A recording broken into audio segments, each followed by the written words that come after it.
बिस्मिल्लाहिर्रहमानिर्रहीम। मोहतरम नाज़रीन, नुतफ़े को खूबसूरत इंसान बना देना अल्लाह ताला की कुदरत का एजाज़ है। पानी की बूंद पर ऐसे नक्शो निगार कोई नहीं बना सकता।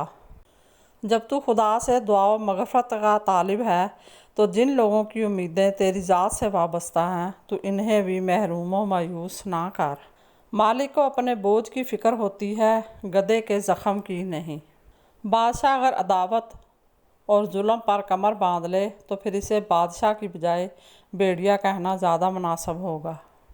मज़लूम की तकलीफ़ तो चंद सआदत की होती है, मगर ज़ालिम अबदी मुसीबत में मुब्तला हो जाता है।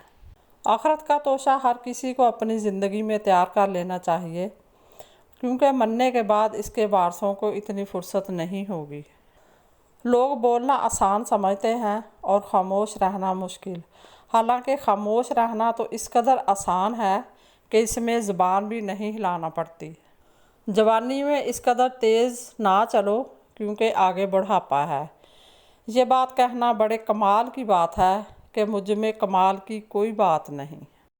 अक्लमंदों की अखलाकियात ये है कि तुम अपने बड़ों के सामने बेवकूफ़ बन जाओ ताकि अपने छोटों के लिए अक्लमंद बन सको। नेक अंजाम फ़कीर, बद अंजाम बादशाह से बेहतर है। चौपाए तुझसे बोलना नहीं सीख सकते तो तू चौपाओं से चुप रहना सीख ले। अक्ल नफ्स के हाथ में आकर इस तरह गिरफ़्तार है जिस तरह आजिज़ मर्द मकार औरत के हाथ में। पत्थर पर सांप बैठा हो और हाथ में पत्थर हो तो सोचना और देर करना बेवकूफ़ी है। अगर कोई बिला वजह आपका दुश्मन बन जाए तो मान लीजिए कि आप में कुछ ख़ास है जो सामने वाला हसद का शिकार है। मज़ीद इसी तरह की अच्छी और मालूमाती वीडियो देखने के लिए मेरे चैनल को सब्सक्राइब करें, और अगर आपको वीडियो अच्छी लगे तो प्लीज़ लाइक ज़रूर कर दीजिएगा। अल्लाह आपका और मेरा हामी नासर हो। जज़ाकल्लाह।